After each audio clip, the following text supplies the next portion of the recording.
여러분 잘 주무셨습니까? 4월 14일 화요일입니다. 오늘은 지난 주일 설교 말씀을 나누겠습니다. 본문은 요한일서 4장 11절부터 13절, 베드로전서 4장 7절부터 11절까지 말씀입니다. 먼저 요한일서입니다. 사랑하는 자들아, 하나님이 이같이 우리를 사랑하셨은즉 우리도 서로 사랑하는 것이 마땅하도다. 어느 때나 하나님을 본 사람이 없으되 만일 우리가 서로 사랑하면 하나님이 우리 안에 거하시고 그의 사랑이 우리 안에 온전히 이루어지느니라. 그의 성령을 우리에게 주심으로 우리가 그 안에 거하고 그가 우리 안에 거하시는 줄을 아느니라. 베드로전서 4장 7절부터 11절입니다. 만물의 마지막이 가까이 왔으니 그러므로 너희는 정신을 차리고 근신하여 기도하라. 무엇보다 뜨겁게 서로 사랑할지니 사랑은 허다한 죄를 덮느니라. 서로 대접하기를 원망 없이 하고 각각 은사를 받은 대로 하나님의 여러 가지 은혜를 맡은 선한 청지기 같이 서로 봉사하라. 만일 누가 말하려면 하나님의 말씀을 하는 것 같이 하고 누가 봉사하려면 하나님이 공급하시는 힘으로 하는 것 같이 하라. 이는 범사에 예수 그리스도로 말미암아 하나님이 영광을 받으시게 하려 함이니 그에게 영광과 권능이 세세에 무궁하도록 있느니라. 아멘. 제목은 함께 사랑함으로 하나님을 보는 교회입니다.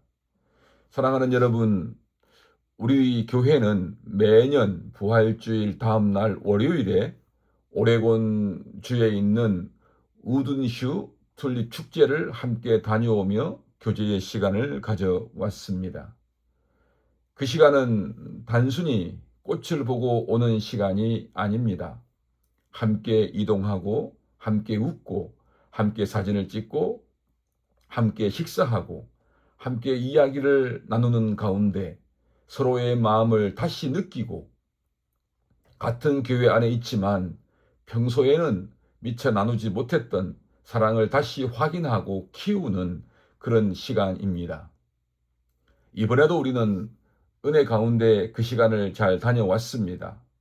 함께 시간을 보낼 때 기쁨이 있었고 하나님께 감사할 이유가 분명히 있었습니다. 그런데 돌아와서 그 시간을 생각해 보니 기쁨만 남은 것이 아니라 제 마음에 여러 가지 생각도 함께 남게 되었습니다. 먼저는 정말 가고 싶은 마음이 있었지만 그날 병원 예약이 잡혀 있거나 오래전부터 피할 수 없는 개인적인 사정으로 함께하지 못한 성도님들이 있었습니다. 또 어떤 분들은 참석하겠다고 신청까지 하셨지만 갑자기 생긴 일들 때문에 부득이하게 함께하지 못하셨습니다. 여러분, 같이 가고 싶은데 못 간다는 것은 그 안에는 함께하고 싶다는 마음이 있었다는 뜻이고 그 마음이 있었기에 오히려 아쉬움도 더 컸을 것입니다. 우리의 삶이 그렇습니다. 마음만으로 다 되는 것이 아닙니다. 가고 싶다고 해서 늘 갈 수 있는 것도 아니고 함께하고 싶다고 해서 늘 그대로 되는 것도 아닙니다. 살다 보면 예상하지 못한 일이 생기고 그래서 우리 계획은 자주 멈추고 우리 일정은 자주 흔들립니다. 그리고 또 하나 느낀 것은 함께 한다는 것이 결코 쉬운 일이 아니라는 사실입니다. 함께 한다는 것은 시간을 비워야 하고 마음을 열어야 하고 속도를 맞춰야 하고 서로를 기다려야 합니다. 또 누군가는 더 수고해야 하고 누군가는 자기 편함을 조금 내려놓아야 가능한 일입니다. 겉으로 보기에는 그저 교회 식구들이 같이 꼭 구경을 다녀온 것처럼 보일 수 있습니다. 그러나 그 안에는 눈에 보이지 않는 배려가 있었고 말하지 않은 헌신이 있었고 자연스럽게 흘러나온 섬김이 있었습니다. 특별히 제 마음에 감사로 남은 장면이 있습니다. 연약한 어르신을 자연스럽게 도우며 함께하는 모습이었습니다. 누가 시켜서 한 것도 아니고 누가 보라고 한 것도 아닙니다. 그저 공동체 안에서 누가 시켜서가 아니라 자연스럽게 한 분을 살피고 기다려주고 챙기고 곁에 서는 모습이 있었습니다. 여러분, 그것은 단순한 친절이 아니었습니다. 그 모습 속에서 교회가 어떤 곳인지를 보여주었습니다. 또 한국에서 방문한 자매님이 있었습니다. 몇 년 동안 함께 신앙생활을 해온 가족을 대하듯 따뜻한 마음과 정성으로 그 자매를 대하는 모습을 보았습니다. 처음 만났고 몇 번 교제하지 않았고 몇 번 예배 드리지 못했지만 하나님 안에서 이미 한 가족처럼 다가가는 공동체, 멀리서 온 믿음의 사람을 외롭게 두지 않는 공동체, 그러한 모습을 바라보며 저는 마음속으로 이렇게 느꼈습니다. 우리 교회가 참 아름답다, 참 멋지다, 참 감사하다. 우리는 이러한 교제를 통해 하나님이 왜 우리를 함께 살도록 만드셨을까 다시 생각해 보게 됩니다. 오늘 저는 본문의 말씀을 따라 그 이유를 나누고자 합니다. 첫째는 하나님은 우리를 각자 사랑받는 사람으로 부르셔서 서로 사랑하는 공동체로 만드셨습니다. 요한일서 4장 11절은 이렇게 시작합니다. 사랑하는 자들아, 하나님이 이같이 우리를 사랑하셨은즉. 이 말씀의 출발점은 분명합니다. 사랑은 언제나 하나님에게서 시작됩니다. 하나님은 죄인인 우리를 포기하지 않으시고 오래 참고 기다려 주셨습니다. 그리고 하나님의 때에 십자가에서 자신을 내어주신 사랑으로 우리의 죄를 용서해 주시고 그 사랑 안에서 우리를 자녀로 받아주셨습니다. 그래서 성경은 우리에게 서로 사랑하라는 명령부터 주지 않습니다. 그 전에 먼저 하나님이 우리를 사랑하셨다라고 말합니다. 그래서 우리가 사랑해야 하는 이유는 우리가 먼저 하나님의 그 크신 사랑을 받은 사람들이기 때문입니다. 이것이 가장 중요합니다. 교회의 출발점은 바로 우리가 받은 하나님의 사랑입니다. 그러므로 교회는 하나님께로부터 흘러온 사랑을 먼저 받은 우리가 그 사랑을 다른 사람들에게 흘려보내도록 부르심을 받은 공동체입니다. 사랑을 붙잡고 머무는 공동체가 아니라 사랑을 흘려보내고 나누면서 그 사랑이 더 깊어지고 자라가는 공동체입니다. 그래서 요한은 이렇게 말합니다. 11절입니다. 우리도 서로 사랑하는 것이 마땅하다. 여기서 마땅하다는 말은 선택이 아니라는 뜻입니다. 기분이 좋을 때만 하는 것도 아니고 불편하다고 해서 멈출 수 있는 일도 아닙니다. 사랑은 선택의 문제가 아니라 하나님의 사랑을 받은 사람에게는 자연스럽게 나타나는 삶의 열매입니다. 그러므로 교회 안에서 서로 사랑하는 것은 할 수도 있고 할 수도 안 할 수도 있는 일이 아니라 하나님의 사랑을 받은 사람이라면 반드시 드러나야 하는 증거입니다. 그리고 바로 여기에서 베드로전서 4장의 말씀을 연결할 수 있습니다. 8절입니다. 무엇보다도 뜨겁게 서로 사랑할지니. 베드로는 사랑을 말하면서 무엇보다도라고 말합니다. 이것은 우리가 받은 하나님의 사랑이 교회 공동체의 가장 중심에 있어야 한다는 뜻입니다. 교회가 어떠한 프로그램을 하느냐, 어떠한 시스템을 갖추느냐도 중요합니다. 조직을 갖추는 것도 중요합니다. 그러나 성경은 그것보다 먼저 우리에게 묻습니다. 공동체 안에 사랑이 있습니까? 서로를 향해 마음이 열려 있습니까? 서로를 향해 뜨겁게 마음을 내어주고 있습니까? 왜냐하면 사랑은 교회의 생명이기 때문입니다.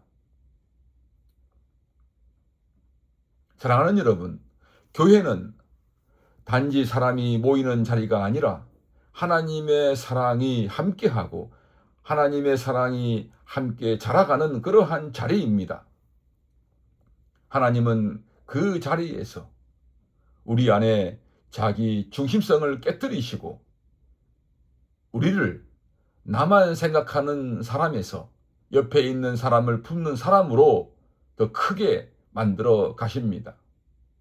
그러므로 함께하는 것이 힘들다는 것, 그 사실 자체가 공동체의 실패를 뜻하지는 않습니다.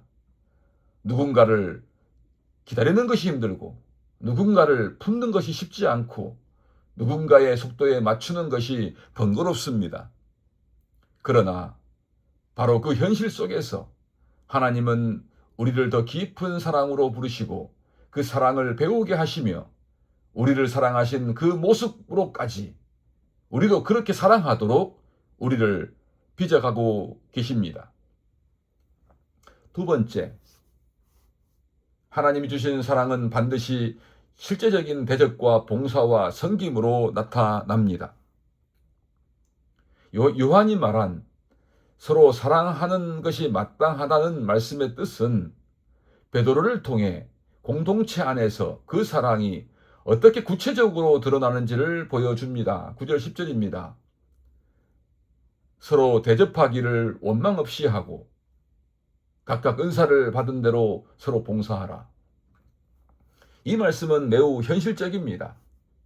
성경이 말하는 사랑은 반드시 형태를 가지고 실제로 살아 움직이는 것입니다. 사랑은 손과 발을 가집니다. 시간을 내고 자리를 내어주며 기다려주고 먼저 다가가며 먼저 살펴봅니다.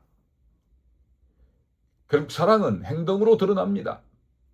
그래서 교회 안에서 사랑은 대접이 되고 봉사가 되고 섬김이 됩니다. 이번 튤립 교제를 통해 우리는 사랑을 눈으로 보았습니다. 대접하고 봉사하고 섬기는 그 모든 순간 속에서 하나님께 받은 사랑이 옆에 있는 사람을 통해 흘러나오는 눈에 보이는 그 사랑을 보았습니다. 눈에 보이는 사랑이었습니다.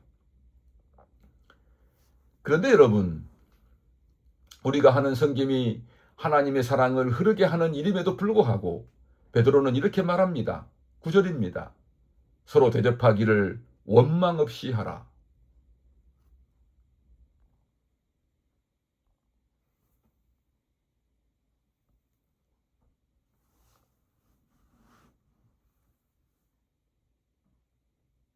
이 말씀은 참 정직합니다. 왜냐하면 사랑을 흘려보내는 그 자리에서도 얼마든지 원망이 올라올 수 있기 때문입니다. 사람을 섬기다 보면 왜 나만 하지 하는 마음이 들고 배려하다 보면 이 정도면 됐지 하는 생각이 올라옵니다. 함께 하다 보면 혼자가 더 편하다는 마음이 들기도 합니다. 그럴 때 우리는 우리의 섬김의 중심을 다시 보아야 합니다. 내가 지금 하고 있는 이 일은 하나님의 사랑을 흘려보내고 주님께 받은 은혜를 나누는 일이라는 것을요. 그러면 섬김이 원망에서 감사와 기쁨으로 바뀝니다. 그래서 베드로는 한 걸음 더 나아가 이렇게 말합니다. 10절입니다. 각각 은사를 받은 대로 서로 봉사하라. 이 말씀은 아주 현실적인 말씀입니다. 공동체는 몇 사람이 끌고 가는 곳이 아니기 때문입니다. 각각입니다. 누구는 말로 섬기고 누구는 손으로 돕고 누구는 따뜻하게 인사하고 누구는 말없이 챙깁니다. 크고 대단한 일이 아니라 지금 내가 할 수 있는 그것부터 시작하는 것입니다. 중요한 것이 이것입니다. 하나님이 내게 주신 것으로, 하나님이 내게 주신 것으로 그것으로 사랑하는 것입니다. 그래서 교회는 하나님의 사랑을 받은 사람들이 모인 공동체이기에 그 누구도 구경하는 사람이 아닙니다. 모두가 참여하는 사람입니다. 받기만 하는 곳이 아니라 흘려보내는 자리입니다.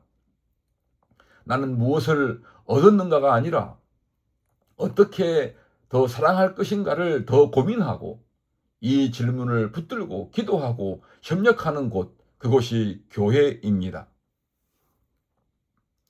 세 번째, 그렇게 서로 사랑하고 섬길 때 보이지 않는 하나님이 공동체 안에서 드러납니다. 사람들은 종종 묻습니다. 하나님이 어디 계시냐고. 하나님 정말 우리 가운데 계시면 어디서 그분을 볼 수 있냐고요. 이제 두 본문은 가장 깊은 자리에서 하나로 만납니다. 요한 1서는 말합니다. 어느 때나 하나님을 본 사람이 없으되 만일 우리가 서로 사랑하면 하나님이 우리 안에 거하시고, 이 말씀은 놀라운 선언입니다. 보이지 않는 하나님이 보이기 시작한다는 것입니다. 어디에서입니까? 서로 사랑하는 공동체 안에서입니다. 이번 교제를 통해 우리가 정말 본 것은 틀림만이 아니었습니다. 좋은 풍경만 본 것도 아닙니다. 우리는 서로를 통해 하나님께서 우리 공동체 안에 어떻게 일하시고 계시는지도 보았습니다. 어르신을 섬기는 손길 속에서, 방문한 자매님을 섬기는 따뜻함 속에서, 함께하고 싶지만 함께하지 못한 이들이 아쉬워하는 그 마음 속에서 우리는 하나님이 우리 가운데 일하시며 공동체를 세우시며 축복해 주시는 그 모습을 본 것입니다. 이것이 참 중요합니다. 교회는 단순히 같은 장소에 모이는 사람들이 아닙니다. 교회는 예배만 같이 드리는 무리가 아닙니다. 교회는 서로를 통해 하나님을 보게 되는 공동체입니다. 누군가의 입술을 통해 하나님의 위로를 듣고, 누군가의 섬김을 통해 하나님의 사랑을 느끼고, 누군가의 인내를 통해 하나님의 오래 참으심을 배우고, 누군가의 헌신을 통해 그리스도의 몸을 경험하는 곳, 그곳이 교회입니다. 그래서 베드로전서 4장 11절은 마지막으로 이렇게 말씀합니다. 이는 범사에 예수 그리스도로 말미암아 하나님이 영광을 받으시게 하려 함이라. 이것이 바로 목적입니다. 우리가 서로 사랑하고 서로 대접하고 서로 봉사할 때 살아계신 주님이 우리와 함께 하시는 것이 보이기 시작합니다. 주님이 보일 때 사람들은 하나님께 감사하며 영광을 돌리게 됩니다. 그때 하나님이 영광을 받으십니다. 그러므로 사랑하는 여러분, 우리는 함께 하는 일을 가볍게 여기면 안 됩니다. 함께 예배하고 식사하고 교제하고 누군가를 돌보고 함께 복음을 전하고 또 사람들을 함께 품어가는 것, 이 모든 일은 하나님께서 우리를 통해 서로에게 자신을 드러내시는 자리입니다. 그래서 여러분, 때로는 수고가 들고 부담이 느껴질지라도 함께 하는 것을 소중히 여기고 지켜야 합니다. 사랑하는 은혜와 평강교회 가족 여러분, 함께하는 것은 쉽지 않습니다. 하지만 바로 그 자리에서 우리는 사랑을 배우고 하나님을 더 분명히 보게 됩니다. 그러므로 우리는 더욱 힘써 함께 살아가는 신앙으로 나아가야 합니다. 편한 자리가 아니라 사랑이 필요한 자리로 걸어가야 합니다. 그럴 때 교회는 서로를 통해 하나님의 사랑이 흘러가는, 하나님이 보이는 공동체가 됩니다. 주님의 몸이 보이는 공동체로 세워집니다. 우리의 교회가 더욱더 서로 사랑으로 함께하여 하나님을 보고 보여주며 하나님께서 영광 받으시는 교회가 되기를 원합니다. 기도합시다. 하나님 감사합니다. 오늘 말씀을 통해서 하나님께서 우리 가운데 함께 거하시며 우리에게 나타나시며 보여주시며 참으로 우리가 더욱더 서로 사랑하며 하나님께 영광 돌리고 복된 인생으로 살아가도록 인도해 주심을 감사드립니다. 오늘 이 말씀이 우리 삶 가운데 충만하게 이루어지게 하옵소서. 예수님 이름으로 기도드립니다. 아멘.